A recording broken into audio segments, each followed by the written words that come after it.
Queridos irmãos, graça e paz. Quero agradecer, irmãos, as mensagens que os irmãos mandaram. Tem muita coisa que ainda não consegui responder, mas eu vou responder quando chegar em casa e amanhã. Tendo em vista que essa semana foi muito corrida, eu tive que terminar o sermão hoje. E aí eu passei o dia inteiro estudando, o dia inteiro literalmente mesmo. Só parava para comer, ali respondia algumas mensagens e voltava a terminar o sermão. Muito obrigado, irmãos, pelo carinho, pelas palavras de felicitações. Algumas pessoas fora da igreja, né, amigos de campo missionários, pessoas participaram do projeto missionário, os pastores, e perguntando, né, quantos anos eu tinha. E, irmãos, olha, eu vou ser bem sincero, eu não sei quantos anos eu tenho, porque eu só sei dizer quantos anos eu tive. Mas quantos anos eu tenho, eu não sei dizer. E nem sequer vocês sabem dizer quantos anos vocês têm. Na melhor das hipóteses, o que vocês sabem é apenas os anos que vocês já tiveram, os quais não os possuem mais. Mas quantos anos vocês têm? Porque eu só tenho os anos que eu ainda não vivi. Os anos que eu já vivi, eu já não os possuo, portanto eu já não tenho. Então, quantos anos eu tenho? Talvez eu tenha 5. Se for pela graça de Deus, eu tenho 30. Mas eu não sei quantos eu tenho, porque eu só tenho os anos que ainda não vivi. Os que eu já vivi, eu já não os possuo. Então, tendo em vista isso, Deus sabe. Eu posso ser que eu tenho 2, 10, 15, 50. Isso vai depender do que Ele quer para mim, da graça dEle. Eu entendo como Davi entende, né, que todos os nossos dias estavam escritos no seu livro. Então, como eu não sei quantos anos eu tenho, eu procuro aproveitar cada dia buscando ao Senhor, vivendo com sabedoria e buscando sua vontade.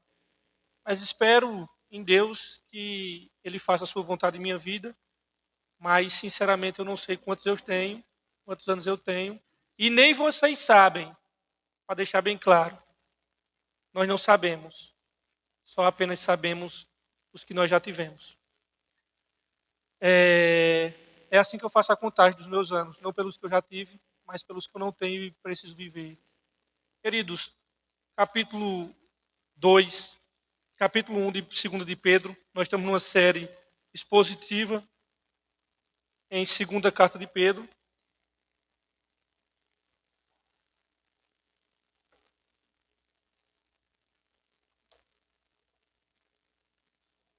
Segunda de Pedro, capítulo 1, versículo 16 ao 18.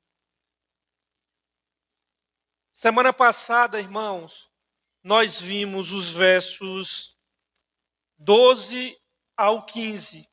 E nos versos 12 ao 15, nós temos Pedro dizendo que ele vai se empenhar, porque resta poucos dias de vida para ele, porque o Senhor mesmo revelou que ele ia morrer. E ele disse que ele queria uma coisa antes de morrer: era imprimir, era tatuar de maneiras indeléveis no coração e nas mentes dos irmãos o Evangelho. E ele disse: eu vou me esforçar para fazer vocês lembrarem de todas as coisas. Pedro entendia, né, a lei pedagógica, que a repetição ela é didática, ela é a melhor maneira de ensinar.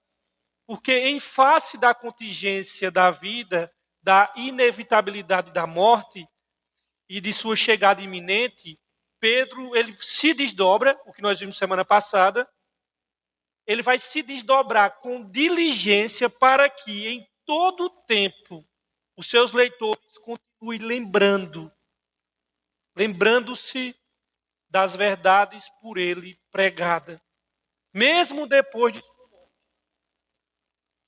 E Pedro vem nos incentivando aqui, irmãos, a pensar sobre o que nos foi dado. Deus nos deu tudo para a vida e para a piedade.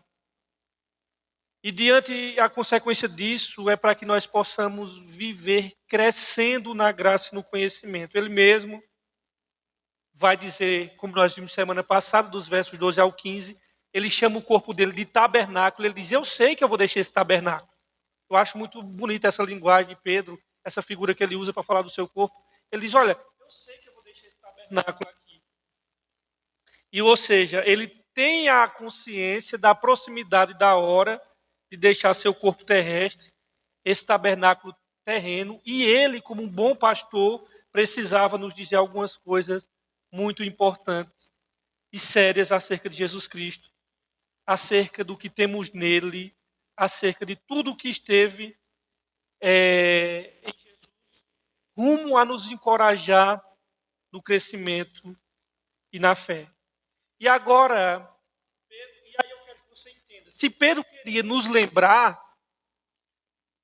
e deixar gravado na nossa mente, não significa que o assunto acabou. Não, ele continua e ele vai falar aqui, irmãos, que ele quer passar para os irmãos, que fique no coração dele, não é uma fábula, não é um mito. Está falhando? Não é um mito. Na verdade, irmãos, o que Pedro quer falar para nós é o seguinte: olha, o que eu tenho para dizer a vocês é que essa mensagem, e lembrando que Pedro ele estava no contexto embora romano, mas fortemente influenciado pelos mitos gregos, Pedro vai nos mostrar nessa noite que o evangelho de Jesus, ele não é uma fábula. Que o evangelho de Jesus, na realidade, não é um mito. Não é Zeus, não é Sísifo, não é uma história de Platão, o mito da caverna, não é nada dessas historinhas fictícias. Pedro vai nos lembrar nessa noite e vem nos incentivando a nos lembrar de algo que ele precisa que você entenda, que é justamente a história de Jesus Cristo, a sua vinda a esse mundo. E eu comparo a vinda de Jesus Cristo a esse mundo, irmãos, como se fosse um meteoro que cai nessa terra e, ao cair nessa terra, as ondas da sua influência perdura até hoje. É isso que você entenda. A vinda de Jesus Cristo aqui causou um impacto tão grande que as suas ondas influenciam até hoje. E Pedro vai dizer nesta noite para nós que aquele que esteve na terra com quem ele andou 3 anos e meio é a verdade verdadeira, para ser redundante.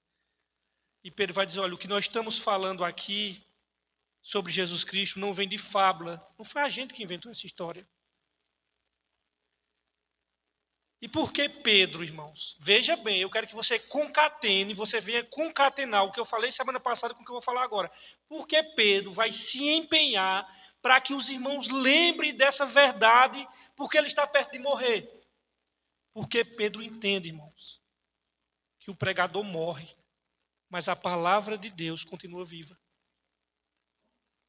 ecoando nos corações. A vida do pregador é transitória. A vida do pregador é efêmera. A vida do pregador é fugaz, é fugídia. Mas, irmãos, a palavra de Deus que o pregador anuncia, ela é perene, ela é eterna, ela é a de infinito. E Pedro deixa seu ensino aqui claro, como nós vamos ler agora, que o ensino que ele vai falar, e nós vamos ler aqui, não é fruto da lucubração dele, nem de fantasias inventadas. Mas Pedro vai dizer que é resultado de uma experiência com o próprio Senhor da glória. Vamos lá para o texto, 2 de Pedro, capítulo 1, versículo 16 e 18. Olha o que é que ele diz aqui. De fato, não seguimos fábulas engenhosamente inventadas quando falamos a vocês a respeito do poder e da vida do nosso Senhor Jesus Cristo. Ao contrário, nós fomos testemunhas oculares de Sua Majestade. Ele recebeu honra e glória da parte de Deus Pai, quando da suprema glória lhe foi dirigida a voz que disse: Este é o meu filho amado, de quem me agrado. Nós mesmos ouvimos essa voz vinda dos céus, quando estávamos com ele no Monte Santo. Irmãos, como eu já falei, Pedro está deixando claro aqui nessa porção que o ensino dele não é fruto de fantasias, de lucubração e nem coisas inventadas, mas é o resultado de uma experiência pessoal com o próprio Senhor da glória. E Pedro está fazendo isso, irmãos, para refutar as acusações dos falsos mestres que surgiu no seio da igreja dizendo, olha, na verdade a vinda do Senhor não é real. O Senhor não vem. O Senhor não virá. Há quanto tempo está dizendo a vinda do Senhor, desde os nossos pais, e as coisas continuam do mesmo jeito. E Pedro, para refutar a acusação de que seus relatos não passavam de mitos, Pedro vai dar 3 provas aqui. E essa leitura devocional, ela foi intencionalmente colocada aqui, que eu pedi para a véi colocar hoje. Justamente os véi coloque, porque vai casar com o texto. Porque o que Pedro vai estar fazendo aqui, trazendo à tona, é o momento da transfiguração. E aí, Pedro, para refutar os seus leitores, Pedro vai mostrar aqui um testemunho visual, um testemunho auditivo e um testemunho presencial. Eu quero destacar algumas coisas a respeito desse versículo 16. A primeira coisa que eu quero destacar, irmãos, é que o Evangelho de Jesus, ele não é uma fábula. O Evangelho de Jesus não é uma fábula. Leia comigo novamente o início do verso 16. Só o início. De fato, não seguimos o que, irmãos? Engenhosamente inventadas. Vamos parar por aqui. De fato, não seguimos fábula. Esse verso diz que não seguimos fábula. A palavra grega para fábula é mitos, de onde surge, onde nós tiramos a palavra portuguesa para mito. Pedro quer que todos saibam a história de Jesus não está na categoria de mitos. A história de Jesus, irmãos, de fato, é verificável. E não de impressões ou apenas experiências interiores. Vocês perceberam que Pedro, no sermão passado, se você parar para perceber, nós estudamos dos versos 12 ao 15. E Pedro sempre fala na primeira pessoa do singular. Veja, por exemplo, verso 12. Por isso sempre teremos ou terei? Verso 12. Terei. Veja que ele fala na primeira pessoa do singular também, nos versos de número 13. Considero, não é consideramos. Veja, ele está falando na primeira pessoa do singular. Versos 14. Porque sei, singular também, irmãos. E versículo 15, eu me empenharei. Agora você percebe no sermão de hoje que Pedro faz uma transição. Se nos versos 12 ao 15, Pedro começa falando na primeira pessoa do singular, o texto agora, o sermão de hoje, o texto começa mudando da primeira pessoa do singular para a primeira pessoa do plural. Porque ele começa dizendo aqui, de fato, não seguimos. Você percebe também nos versos 16 novamente, quando ele diz assim, quando falamos, ele não diz assim, quando eu falo, quando falamos a respeito do poder e da vinda de Jesus Cristo. Ao contrário, nós fomos testemunhos oculares. Por que Pedro está saindo da primeira pessoa do singular e entrando na primeira pessoa do plural? Por que ele usa nós? Porque ele está falando ali, irmãos, do colégio apostólico. Ele está falando dos 12 aqui.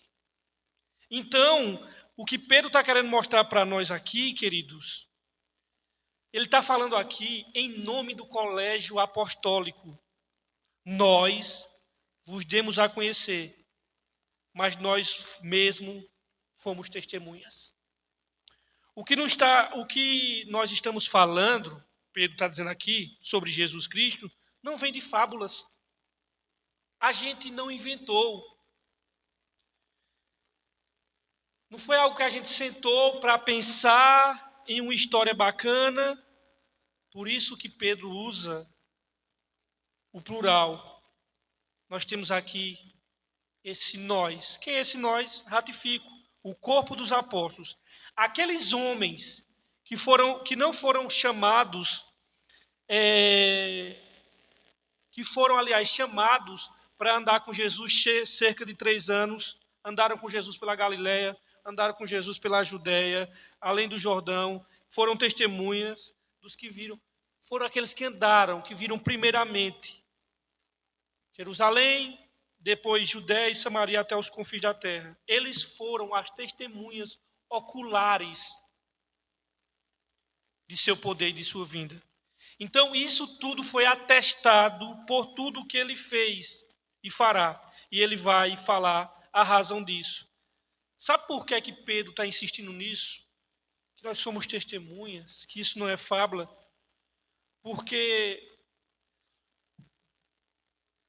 os ataques à fé cristã, irmãos, eles são de diversas maneiras e de diversas origens, de diversos caminhos. Cristo, ele não é um mito. Cristo, o evangelho que é Jesus, nós sabemos que o mito não está calcado com a verdade. E nem tem poder redentor. O mito não tem nada de fazer isso. As escrituras, porém, irmãos, elas são originadas em Deus e divinamente inspiradas. A mensagem do Evangelho redime o ser humano do pecado e glorifica a Deus. E essa mensagem, Pedro diz que não é especulação. Não foi criada no laboratório do engano. Aqui não é Zeus, não é Cronos. Aqui não é uma historinha dos mitos da Grécia, de Bacos, de Hércules. Essa mensagem aqui, ela vem dos céus, irmãos. É fruto de uma experiência pessoal, Pedro vai dizer aqui. O Evangelho de Jesus, eu vou dizer uma coisa a vocês, irmãos. O Evangelho de Jesus não nos serve de nada se ele for uma fábula, uma historinha bonitinha. Se o Evangelho fosse uma fábula, ele não é verdadeiro, ele não tem poder para libertar ninguém, irmãos.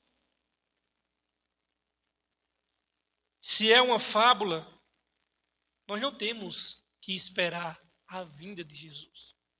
Se o Evangelho é uma fábula, ele não vai vir coisa nenhuma. Nós somos um bando de idiota. O Evangelho, muitas vezes, irmãos, é acusado precisamente de ser fábulas. Histórias para criancinhas dormir. Coisas de gente retrógrada, pessoas não intelectuais. De como a Bíblia está cheia de contradições. A Bíblia está cheia de contradições. Não é assim que os inimigos da cruz de Cristo diz isso e aquilo. E muita gente insiste nisso. Que é uma fábula inventada por gente maluca, ou gente crédula demais, ou por pessoas mal intencionadas. Como é que pode, dizem os pseudos intelectuais, pessoas acreditarem em coisas como multiplicações de pães?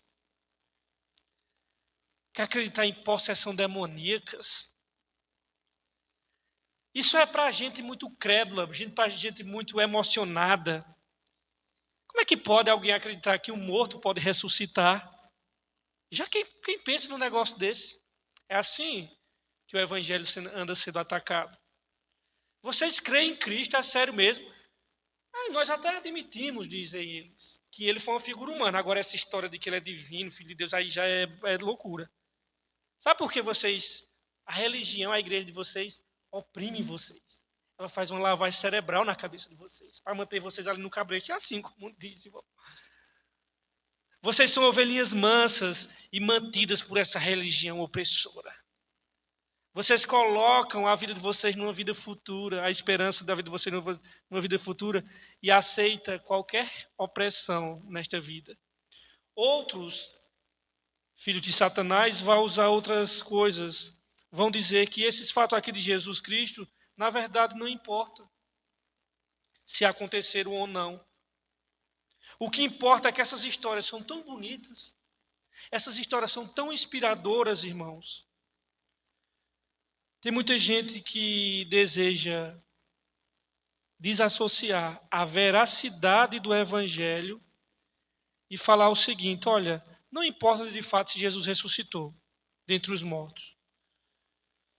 Essas coisas não importam, não. O que vai importar mesmo é que essa história serve e nos motiva como um bom exemplo de cuidado do próximo, que ele mostrou que nos ama, e isso vai servir de inspiração para todos nós. Por exemplo, Júnior, meu cunhado, quando fazia teologia, você veja que Satanás e os filhos dele só não estão na política. Na política é que eles têm mais lá, né? Mas ele está em todos os lugares. Um professor de teologia vê que filho de Satanás, o seminário teológico, não cria na ressurreição de Cristo. Mas cria que essa história era importante para levar a inspiração, para nos motivar. E os alunos disseram: mas tu tem coragem de dizer isso e pastoreava mais, viu? Uma igreja batista, lá das bandas de Mato Grosso. Aí, o que é que acontece? Disse assim: mas tu tem coragem de dizer para a tua igreja? Ele disse: não. Você veja, um filho de Satanás no púlpito e a igreja aqui embaixo. Por isso que uma igreja séria, ela tem que apertar até a medula óssea para saber a conversão daquele indivíduo. Dando aula no seminário e pastoreando a igreja. E perguntaram: e no momento de Páscoa e de ressurreição? Ele disse: eu falo, mas não acredito. Liderando a igreja. Irmãos queridos, histórias, o evangelho, não é histórias contadas para impressionar os facilmente impressionáveis. Isso era para impressionar aqueles primitivos do passado. Outros dizem que o evangelho é um jeito sutil para manter o povo manso. Se você dá às pessoas uma esperança de uma vida após a morte, uma vida melhor depois dela morrer, você pode continuar oprimindo as pessoas aqui e mantendo elas por baixo. Uns vão dizer isso.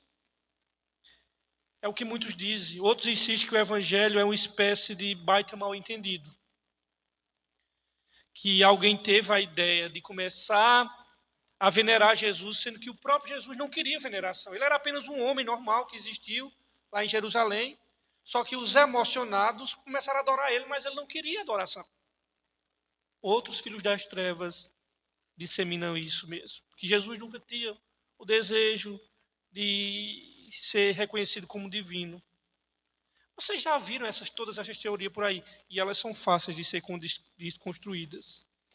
Mas o que Pedro está dizendo para nós essa noite, irmãos, é o oposto disso. Se Cristo não existiu de verdade, se ele não teve dentro do tempo e do espaço na história desse mundo, se o Filho de Deus não ressuscitou dentre os mortos, não mostrou o seu poder de várias formas, meus queridos. Essa tal influência inspiradora de Jesus não serve para nada. Nós não temos direito e nenhuma esperança de que ele volte. E provavelmente o corpo dele já virou poeira, provavelmente já virou em algum buraco lá no Oriente Médio. Meus irmãos, se isso daqui que nós cremos é uma fábula, meus irmãos, deixa eu dizer uma coisa aqui a vocês, prestem atenção nisso aqui. Se o evangelho fosse uma fábula, irmãos, olha, desliga essas lâmpadas aqui, os ar-condicionado, passa o cadeado Dá a chave a Salete para ela entregar a Joséildo. Porque a gente está um monte de babaca aqui. Estamos perdendo tempo, irmãos. Vai-te embora viajar, irmãos. Vai-te embora para a tua casa.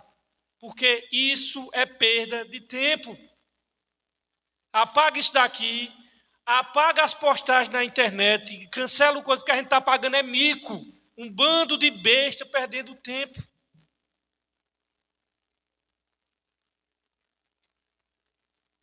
Pega essa Bíblia, queima ou coloca numa livraria para artigo de ficção. Não tem por que abri-la. Vamos fazer o que quiser. Porque nós estamos aqui adorando uma fábula, se o evangelho não é verdadeiro. Pedro insiste contigo que nós não seguimos, nós não vimos uma fábula. Foi algo real. A Bíblia insiste, não é uma historinha, não é um mito, não é uma armação, não é um coloio. Então o que é que o evangelho é? Pedro vai dizer aqui, aí novamente no versículo 16. De fato, não seguimos fábulas engenhosamente inventadas quando falamos a respeito do poder e da vinda do nosso Senhor Jesus Cristo. Ao contrário, nós fomos testemunhas oculares de Sua Majestade. Pedro aqui apela para o testemunho ocular. Por que Pedro diz assim, olha, não foi inventada quando nós falamos do poder, ele fala do poder aqui e da vinda do Senhor Jesus Cristo. Vocês sabem que Jesus, no início do seu ministério, ele chama um grupo de pessoas para o seguirem. E essas pessoas se tornaram suas amigas íntimas, precisamente os 12 discípulos. Eles creram no que ele dizia. Eles o viam estender as mãos e purificar os leprosos ao leve toque dos seus dedos. Eles viram Jesus falar com os ventos e as ondas e perceberam que a natureza se submetia a Jesus de maneira imediata. Eles viram Jesus meramente, irmãos, com uma palavra, falar aos demônios e viram os demônios saírem de dentro das pessoas, de dentro de suas vítimas. Eles viram Jesus ressuscitar mortos. Eles viram Jesus curar toda sorte de enfermidades. Eles viram Jesus abrir os olhos aos cegos de nascença. Eles viram Jesus se relacionar com todos os tipos de pessoas. Eles discerniram ali a presença estranha do Criador dos céus e da terra, de todo o universo, naquele ser humano ali de 30, 31, 32, 33 anos. E eles foram ficando extasiados, aturdidos, perplexos, impactados, tão deslumbrados, tão rendidos ante o fascínio de Jesus. E chegou um momento na vida desses camaradas que eles não tinham a menor dúvida de que Jesus era Deus entre nós. Porque quando Jesus pergunta, traz aí o censo do IBGE, o que é que as pessoas estão dizendo que eu sou? Aí eles começam a trazer o dado do IBGE. Um diz, tu é Elias, Jeremias, um dos profetas, João tinha acabado de morrer. E Jesus diz, mas isso aqui é o que as multidões dizem, mas eu quero saber vocês aqui que andam comigo, quem eu sou para vocês? E Pedro vem com aquela resposta contundente, enfática, e direta e certeira, tu és o Cristo, o Filho de Deus vivo. Não havia a menor dúvida de que aquele que estava ali era o Criador de todo o universo, do cosmos, de todas as estrelas e de todas as existências, de todas as entidades visíveis e invisíveis, como Paulo diz aos Colossenses. Aquele ser humano que estava ali era o Filho de Deus em carne, Deus coberto de pele, de sangue, de nevo. E Pedro está insistindo essa noite conosco. Foi real, irmãos. Eu vi. É isso que Pedro está dizendo. Eu vi o poder daquele homem. É isso que ele está dizendo. Eu não estou falando aqui, nós, ele fala no plural, uma historinha inventada. Eu vi o poder daquele homem. Não é uma historinha para enganar. Eu vi a ponto de que eu estou disposto a morrer por ele. E ele, de fato, morreu por Cristo. Nós vimos o poder dele, pessoal. Nós, ele usa no plural, colégio apostólico. Eles viram Jesus salvar uma festa de casamento, transformando algo em vinho. Eles viram o primeiro milagre de Jesus. Pedro diz, eu se brinquei, eu tenho até o gosto do vinho na boca. Eles viram Jesus curar tanta gente, irmãos. A ponto que os evangelistas só começam a falar, e curou um monte de gente. E João disse, se fosse colocado, usando uma linguagem hiperbólica, se fosse colocar todos os milagres que Jesus realizou, não daria para colocar em todos os livros desse mundo. Não seria capaz de registrar. Curou um cego ali, um paralítico ali, ressuscitou outro morto ali, outro surdo. É isso, é aquilo. São tantos que não dá nem para contar. Eles viram, e Pedro está dizendo, eu vi o poder dele. Ele viu Jesus andar sobre as águas. Ele mesmo, de maneira curtinha, sentiu o firme solo da água que Pedro andou também. Pouquinho mais andou, porque faltou fé para continuar a caminhada. Eles viram, irmãos, todos os elementos, só com a voz de Jesus, as tempestades se acalmar. Eles viram Jesus pegar um pouco de pão e alguns peixinhos e alimentar uma multidão. Eles viram o poder de verdade. E ele está dizendo aqui nesses versos 16, irmãos, veja que ele está perto de partir, viu? Lembrando do sermão da semana passada. Ele está perto de partir. O Senhor já revelou que ele vai deixar o tabernáculo. Ele está velho aqui. Ele está dizendo, irmãos, eu vou me empenhar para isso. Isso não é fábula. Eu vou me embora e eu quero que vocês entendam. Isso é verdade. Ele diz assim, nós somos testemunhas, irmãos, do seu poder. E nós estamos aqui, Pedro está dizendo, nós estamos pensando na segunda vinda. Porque semana que vem ele vai falar da segunda vinda de Cristo. E ele vai dizer assim, ele vai falar da sua vinda, do retorno do Cristo, triunfante. Porque Cristo, esse ser celestial, vai retornar em triunfo e glória. E Pedro faz menção a uma ocasião especial, onde o poder e a majestade e glória foram demonstrados de uma forma incomparável. Qual é essa situação? É aquela que nós lemos. Aquela situação que nós lemos em Mateus 17. A transfiguração. Onde ali nós temos um momento de apoteose de Jesus Cristo. Ele levantando um pouquinho assim da cortina para dizer, olha o que é que vai ser na minha vinda e no meu reino. Deixa eu só mostrar aqui a vocês, aqui atrás dessa cortina. E aí é onde a gente vai entrar no verso 17. Olha o que é que ele diz aqui. Ele recebeu honra e glória da parte de Deus, quando da suprema glória lhe foi dirigida a voz que disse, esse é o meu amado filho, de quem o quê? Onde foi que aconteceu isso? Vocês viram, irmãos? Vocês leram.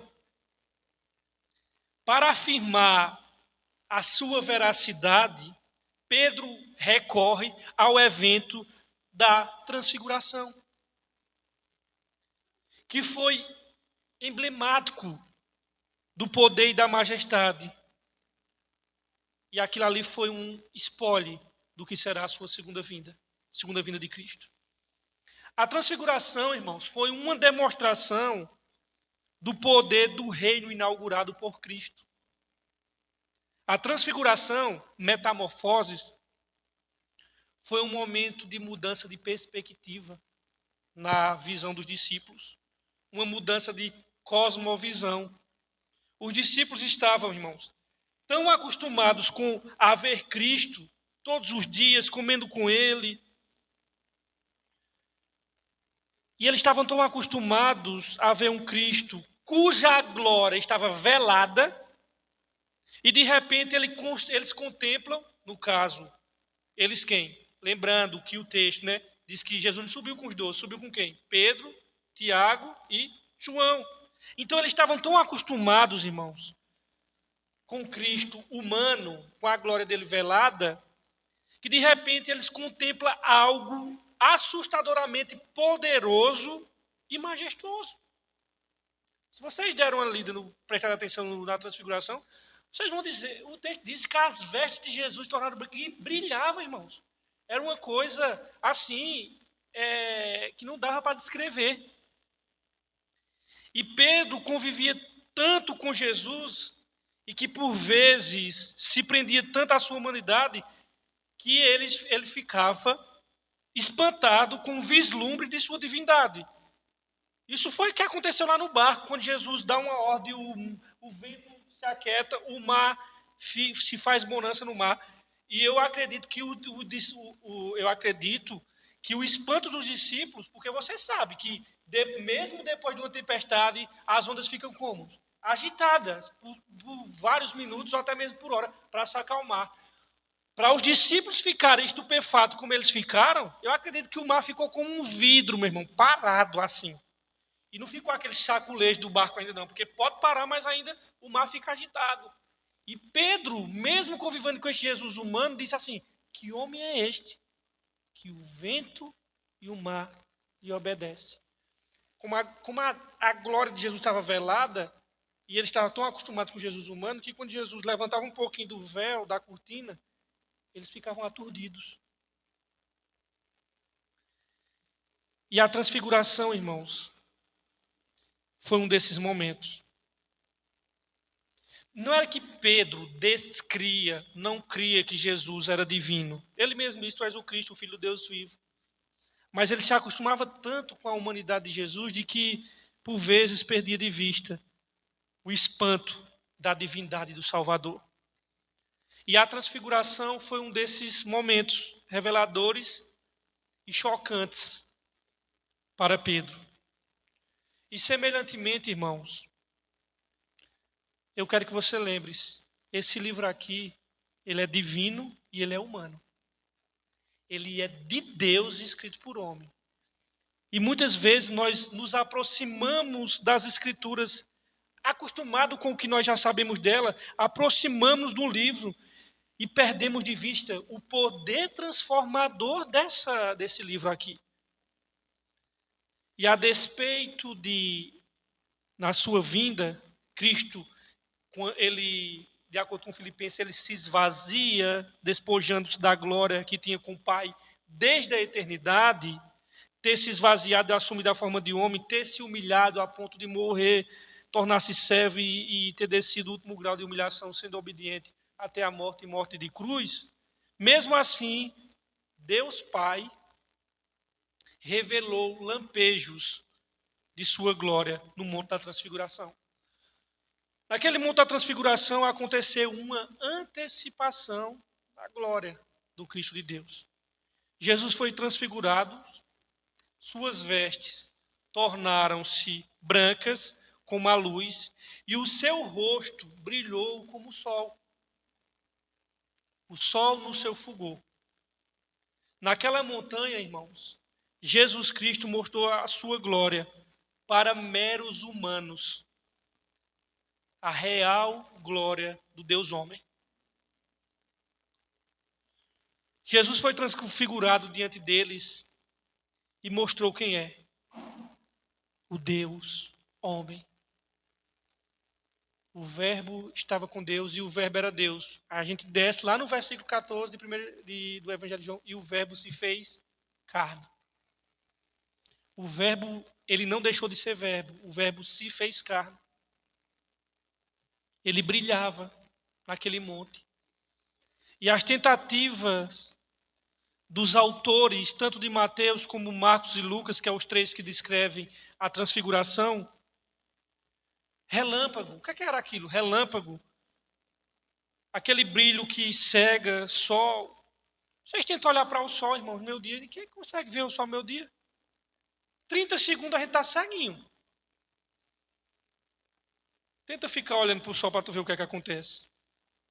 E eles têm dificuldade até mesmo de colocar em palavras o que eles viram. É um evento ímpar, singular, atestado pelos apóstolos. Jesus Cristo, à vista de 3 discípulos, Pedro, Tiago e João, e também quem aparece com eles ali? Moisés e Elias, que vieram para aquele momento especial. E ali foi tirado um pouquinho o véu e ele mostrou aos discípulos a glória de quem ele é. Ele mostrou em termos que não deixam dúvida para Pedro que aquele Jesus era um homem totalmente diferente dos outros homens. Ele não era como um homem qualquer. Não era um homem como Pedro era. E aqui, Pedro está fazendo uso desse momento da transfiguração para mostrar esse Jesus que é real, ele vai voltar. E aqui não é apenas uma glória inventada, é algo, irmãos, que não tem precedentes, que não tem paralelos no resto da história humana. Toda aquela manifestação do fulgor da presença do Cristo, relâmpagos, seja sol, seja lá o que for que tem lá. E Pedro está tentando aqui descrever o indescritível. Porque como é que diante da manifestação de Jesus nós vamos encontrar vernáculo, palavra que vai descrever aquilo? É querer descrever o indescritível. E ali Jesus mostrou o seu poder. Ali ficou claro para Pedro, Tiago e João que não existe ninguém como Jesus. Pedro está dizendo para você e a eu nessa noite, irmãos, para nós. Eu não estou inventando coisa alguma. Eu não estou morrendo por algo inventado. Nem Pedro, nem Tiago, nenhum deles está inventando coisas. O que Pedro está dizendo, olha, eu vi o poder daquele homem. E não é fábulas. Não é conto, não é mito. Eu vi quem ele é. E outra coisa, ele já voltou da morte. Além de curar todo mundo, além de morrer, ele já voltou da morte. E eu quero dizer que esse Jesus, que é poderoso, que voltou da morte, eu quero dizer que ele subiu. E ele vai voltar. E a história humana depende disso. Ele é o Filho de Deus. Mas quem falou que ele é o Filho de Deus?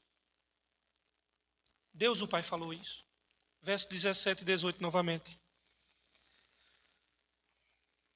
Ele recebeu honra e glória da parte de Deus Pai, quando a suprema glória lhe foi dirigida à voz. Essa voz é de Deus, irmãos. A voz que disse: este é o meu amado Filho, de quem me agrado. Verso 18. Nós mesmos ouvimos essa voz vinda dos céus, quando estávamos com ele no Monte Santo. Jesus é o Filho de Deus, atestado pelo próprio Pai. Quem garante que Jesus é o Filho de Deus? Quem confirma? Quem atesta? É a maior de todas as testemunhas. O próprio Deus garante isso. Este é o meu Filho amado. Aqui no mundo, onde as pessoas fazem juízo de valores, geralmente dizem, olha, tu sabe de quem esse menino, essa menina é filho? É filho de fulano de tal, né? A gente tem essas coisas. Quando a pessoa é muito importante, tem uma importância, uma influência na sociedade, seja lá de que área for, olha, sabe que aquela pessoa é filho de fulano, viu? Esse daqui, irmãos, é o Filho de Deus. Na montanha sagrada, eles não somente viram a glória de Cristo transfigurado, mas eles ouviram a voz do Pai, de Deus Pai.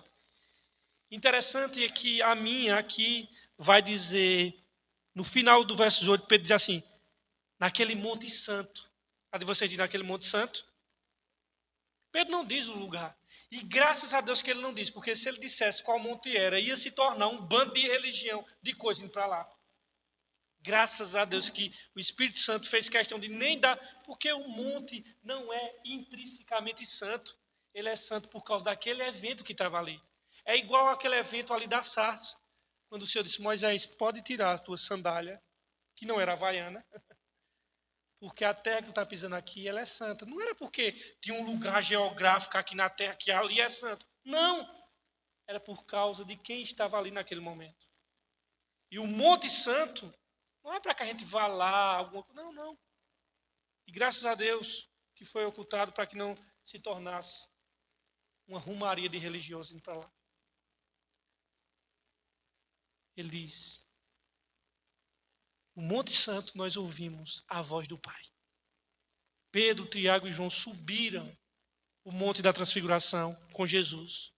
O Filho de Deus subiu ao Monte da Transfiguração e subiu para lá com o propósito de orar.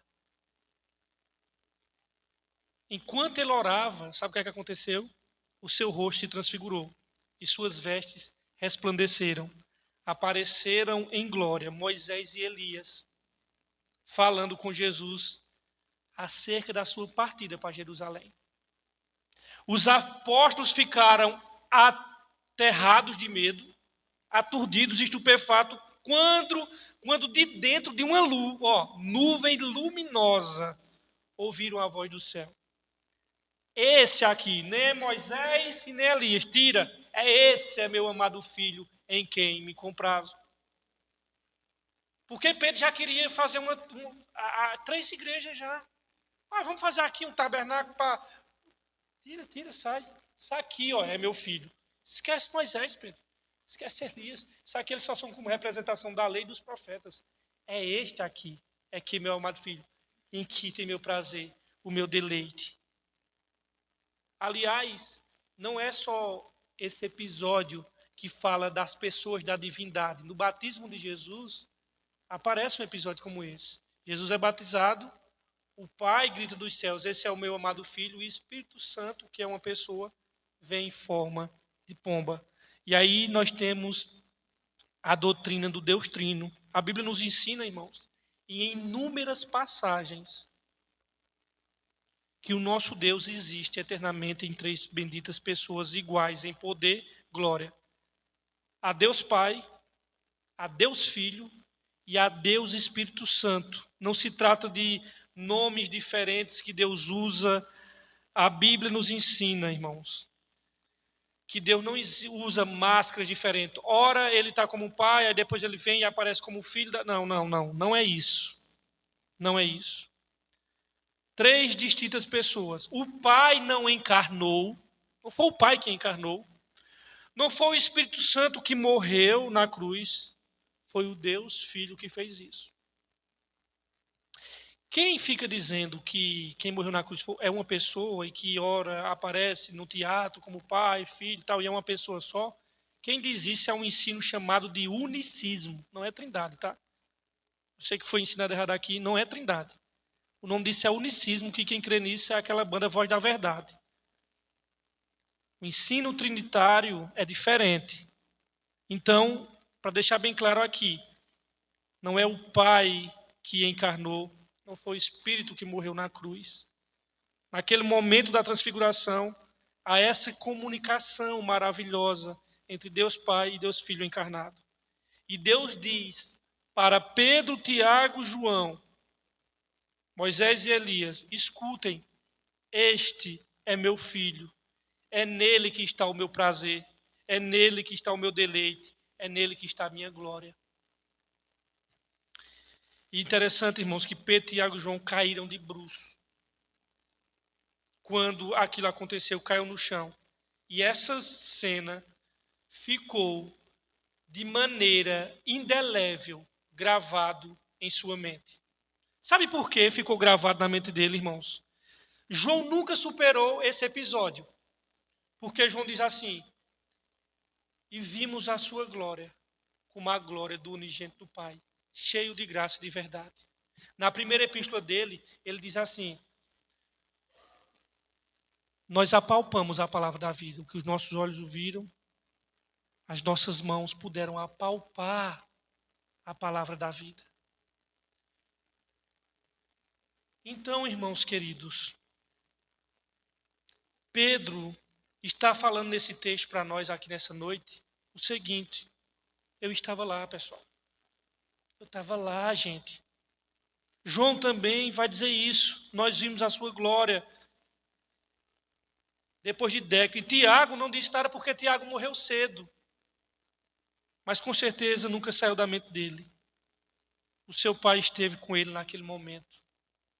Esse é meu filho amado. E o interessante é que quando Jesus vai morrer lá, e ele vai escrever lá em João, ele diz assim: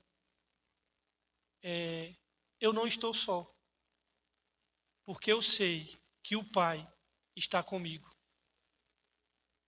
Irmãos, o Pai esteve com ele no momento do Getsêmani, no momento de dor, no momento de sangrar. Seu Pai atestou o seu amor incondicional e eterno no momento do seu batismo lá no Jordão. Seu Pai atestou o seu amor eterno no Monte Santo, falando do seu prazer nele. E o seu Pai o ressuscitou dentre os mortos pelo poder do Espírito Santo. Quando sua missão foi completa e o seu Pai recebeu o seu Filho nos céus, de volta na ascensão, quando ele subiu lá em Atos. E os anjos disseram: está vendo esse Jesus que subiu? É o mesmo que vai descer. Vai descer triunfante e vencedor. E ele voltará para julgar os vivos e os mortos. Irmãos, que coisa maravilhosa é essa. Deus nunca foi só. Isso é muito, e é importante nós entendermos a pluralidade de pessoas na divindade, porque isso é até um tiro no pé no Deus do islamismo, que o pessoal diz que o Deus, o islamismo, o judaísmo e o cristianismo, né, é o mesmo Deus. Não, querido.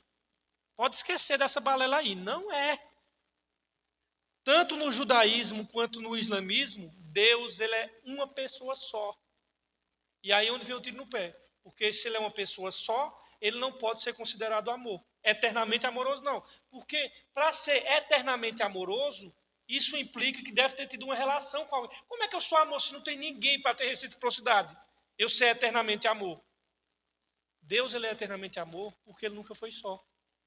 Pai, glorifica-me junto contigo, com aquela glória que eu tinha contigo antes que o mundo existisse. Sempre existiu essa relação de reciprocidade.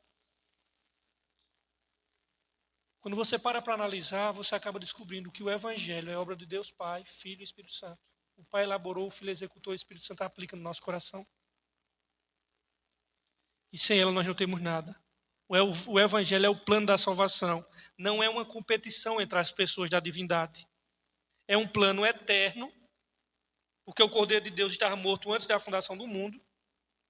É um plano eterno feito antes do mundo ser mundo, feito antes do haja luz, para que um dia Deus Filho encarnasse, se tornasse um de nós e resolvesse para sempre o problema do mundo caído, que nem tinha ainda caído. Nesse texto, para nós encerrarmos, Pedro afirma várias doutrinas importantes da fé cristã. A primeira delas, Jesus Cristo é o Filho de Deus. Ele não é um espírito evoluído, ele não é um guru, ele não é um líder revolucionário político, ele não é um mestre da moral. O texto está dizendo aqui, ele é o Filho de Deus. Segunda coisa que esse texto nos ensina: o propósito da vinda de Cristo ao mundo foi morrer na cruz pelos nossos pecados. Sua morte não foi simplesmente um exemplo, foi um êxodo, uma realização redentiva. Preste muita atenção, irmãos. A pessoa tem que ser muito idiota para crer que Jesus morreu na cruz para dar exemplo. Rapaz, imagine alguém, sua esposa, seu filho, dizendo: painho, maninha, eu vou dar uma maior demonstração de você que eu lhe amo. Deixa eu pular aqui debaixo do viaduto, vou dar minha vida por você. Você vai aceitar aquele? Meu filho, não faça um negócio desse não, meu filho. Esse tipo de demonstração de amor para mim é mesmo que me ia acabar, que esse tipo de amor não serve. Você vai querer que seu filho, agora é diferente. Se a casa está pegando fogo e um dos familiares entra lá dentro para lhe socorrer, aí está certo.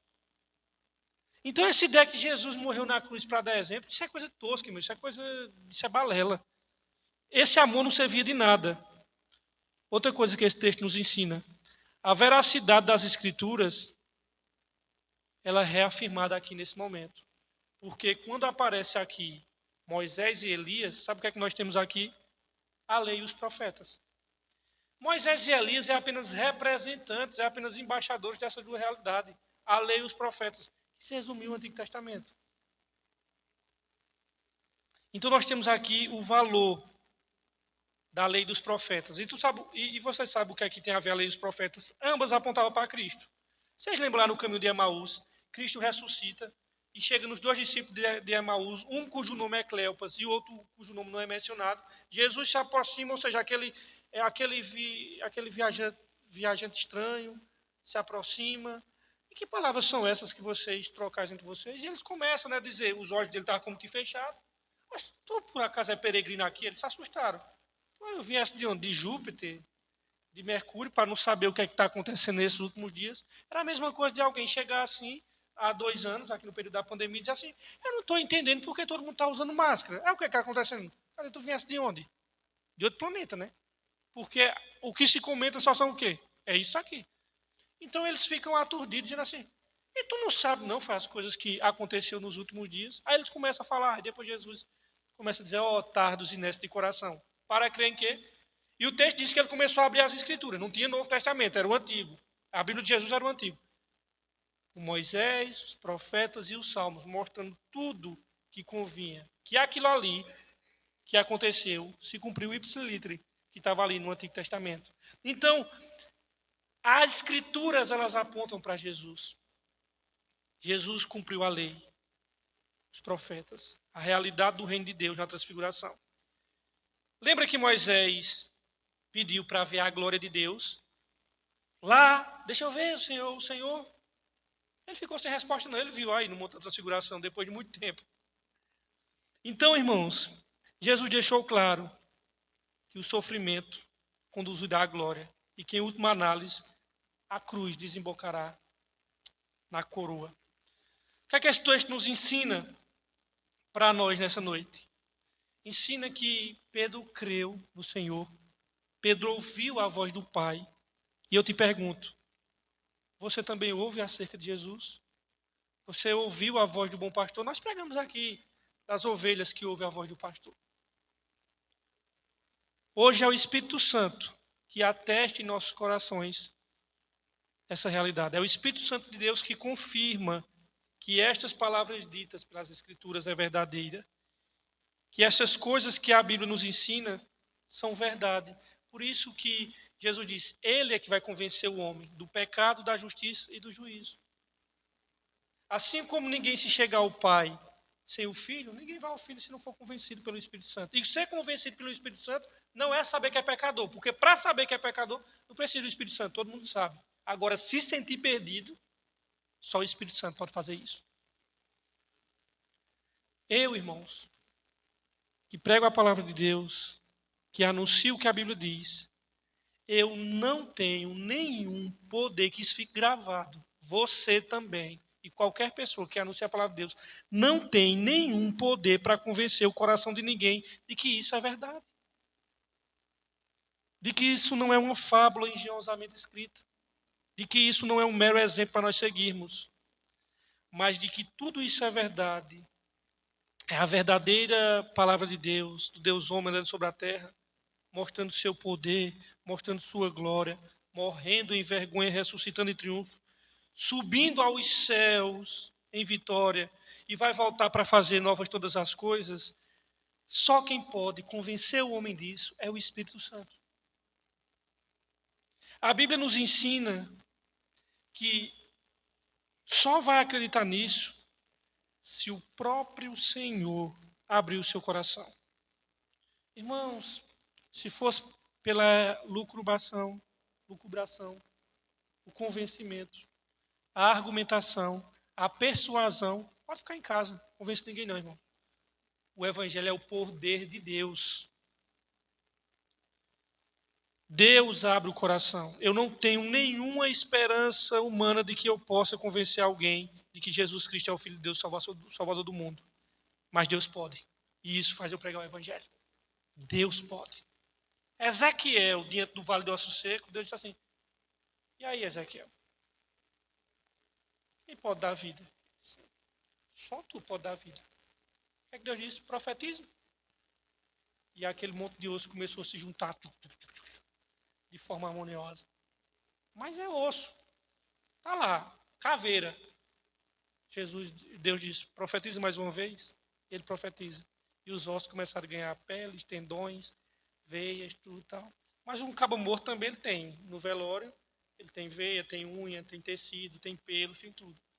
Profetiza mais uma vez. E ali passou a ter vida. O que é o evangelho se não pregar? Vós estavas mortos nos nossos delitos e pecados. E ele vos deu vida. Pregar o evangelho é ir nesse The Walking Dead aí, o mundo dos zumbis que nós estamos lembrando aí, e pregar o evangelho e esperar que Deus dê vida a esses mortos aí. Esses Lázaros da vida. Que Deus diga assim: tenha misericórdia, vem para cá. É o Espírito Santo que atesta no coração do pecador acerca dessa verdade, irmãos. E eu sei que se o Espírito falar ao coração, se o Espírito disser, haja luz dentro do coração do pecador, ele vai crer.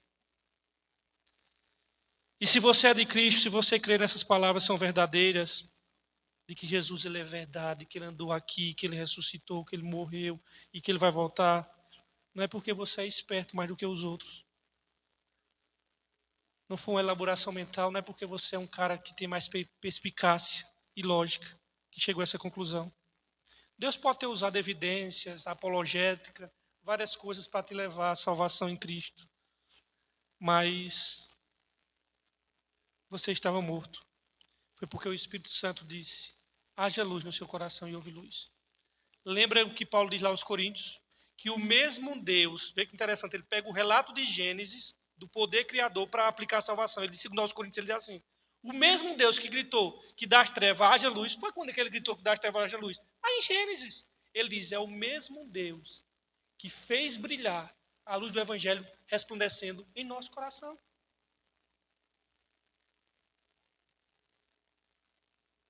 Nós recebemos misericórdia, irmão, da parte do Senhor para abrir os nossos olhos e entendimento. E a sua voz ser ouvida em nosso peito. E quem crê como Pedro creu será salvo. Se você crê como Pedro creu, que Jesus Cristo é o Filho de Deus em carne, que veio em poder e glória e morreu por nossos pecados, você também será salvo. E com tudo isso, Pedro nos chama ao foco. É que ele virá. Que nós vamos ver isso semana que vem. Ele virá. É isso que ele quer que a galera não perca isso de mente. Gente, eu quero repetir, isso não é fábula, e ele virá. Pedro creu que Jesus era o Filho de Deus em carne, que veio em glória e morreu por nossos pecados. Aquele que veio e fez tudo isso, virá de novo. Irmãos, Jesus não é qualquer um que andou sobre a terra. Ele não é um revolucionário social. Ele não é um ativista de uma ONG. Ele não é um soldado. Jesus Cristo não é um guru. Ele não é o mestre das boas obras. Ele é o Filho de Deus encarnado.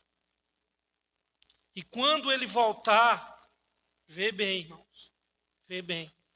Quando ele voltar, o mundo inteirinho vai ver aquilo que Pedro, Tiago e João viu na montanha. E sabe qual é a boa notícia do Evangelho? É que se você creu, você vai ver também o Cristo glorioso. Vê o que Pedro viu, você vai ver o Cristo ressurreto com sua glória, não criada, com suas cicatrizes na mão. E tudo isso espera por você. Deus abençoe.